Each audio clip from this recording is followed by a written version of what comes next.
YouTube channel हेरेर बस्नुभएका आदरणीय भक्तजन श्रोताजनहरूलाई अहिले हेरिराख्नुभएका भक्तजनहरूलाई म केशव खनालको भुरीबाईको चाहिँ यस युट्युब च्यानलमा हार्दिक स्वागत गर्न चाहन्छु र सादर नमन गर्न चाहन्छु। र यतिखेर चाहिँ हामीहरू चाहिँ मेची अन्तर्गत हामीहरू चाहिँ यतिखेर अहिले ताप्लेजुङमा अवस्थित पाथिभरा मन्दिरको दर्शन गरिरहेका छौँ र तपाईँहरूलाई त्यहाँको यो सिनहरू मैले देखाइरहेको छु। र विशेष गरेर यो चाहिँ तपाईहरुलाई यसको वेको बारेमा बताउँछु।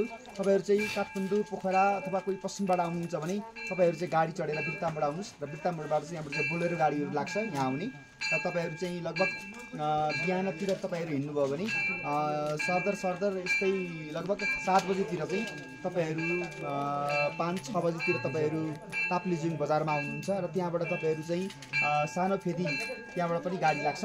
त्यहाँबाट पनि 500, 700, 1000 यस्तै तपाईहरुको मान्छेहरु हेरी भाडाहरु लिने गरिन्छ। मान्छेहरु धेरै भयो भने चाहिँ कम हुन्छ, मान्छे कम हुनु भयो भने चाहिँ अलि भाडा चाहिँ बढी नै छ। यहाँ बाटो पनि अलिक अप्ठ्यारो भएको कारणले गर्दाखेरि त्यहाँबाट तपाईहरु हिँड्नुभयो भने तपाईहरु चाहिँ सानो फेदीमा चाहिँ तपाईहरु लगभग 2.5 घण्टाको बाटो चाहिँ छ। यात्रा अलिक कठिन छ। 2.5 घण्टामा तपाईहरु चाहिँ सानो फेदी आइपुग्नुहुन्छ र सानो फेदीबाट तपाईहरु चाहिँ लगभग 1 घण्टा जति हिँड्नुभयो भने तपाईहरु चाहिँ ठुलो फेदी आउनुहुन्छ। ठुलो फेदीमा आएर बास बस्नुस् र बिहान त्यहाँ स्नान आदि कर्म गर्नुस् र तपाईहरु त्यहाँबाट हिँड्नुभयो भने लगभग 1 घण्टा जति 1.5 घण्टा जति हिँड्नुभयो भने पाथिभराको मन्दिरमा तपाईहरु आउनुहुन्छ। बहुत दिव्य छ। यसको चाहिँ यो वेको बारेमा भयो भने तपाईहरुलाई चाहिँ म विशेष गरेर पाथिभराको चाहिँ के छ त महत्त्व त्यसको बारेमा पनि थुप्रै कुराहरू केही राख्न चाहन्छु। यहाँ चाहिँ पहिलेदेखि नै परापूर्वकालदेखि नै यहाँका चाहिँ ताप्लेजुङका भेडा पालकहरूले चाहिँ किसानहरूले चाहिँ यहाँ भेडा पाल्ने गर्दथे, यहाँ भेडा राख्ने गर्दथे।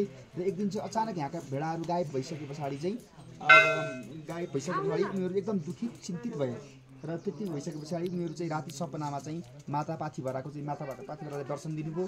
तिमीहरूले चाहिँ एउटा बलिदान यहाँ देऊ, त्यसपछि तिम्रो चाहिँ सबै कुराहरू मनोकामनाहरू परिपूर्ण हुन्छ भनेपछि उहाँहरूले चाहिँ भेडा वापस आओस् भन्ने कामना गर्दै उहाँहरूले चाहिँ एउटा भेडाको बलि दिनुभयो। त्यसपछि चाहिँ फेरि पुनः भेडाहरूले चाहिँ उहाँहरूले पाउनुभयो।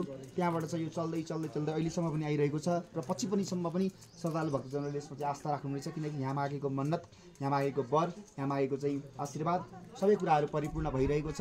र त्यही आस्थाको साथमा सबै श्रद्धालु भक्तजनहरू धेरै दूर दराजबाट चाहिँ यहाँ आउनुहुनेछ।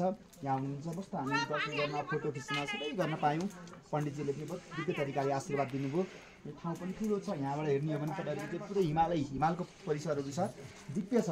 तपाईँहरूलाई चाहिँ अब केही त्यस्तो अरू केही जिज्ञासाहरू भयो भने कमेन्ट बक्समा कमेन्ट गर्नुभयो भने अर्को न्यू भ्लगहरू पनि म लिएर आउनेछु। र हेर्नुहोस् दिव्य नजारा, यो सम्पूर्ण पाथिभराको नजारा हो, यो ताप्लेजुङको नजारा हो। एकदम दिव्य छ। आउनुपर्ने ठाउँमध्येको सबैभन्दा एउटा पवित्र स्थल, धार्मिक स्थल र ऐतिहासिक पर्यटकीय स्थलको रूपमा चाहिँ पाथिभरालाई मैले माने। अत्यन्तै दिव्य अनुभूति भइरहेको छ। यति भन्दै धेरै कुराहरू बगबग गर्न चाहिन। यति भन्दै मेरो 2-4 शब्द यहीँ टुङ्ग्याउन चाहन्छु। ओम असतो मा सद्गमय, असतो मा सद्गमय, तमसो मा ज्योतिर्गमय, मृत्युर्मा मृतमगय।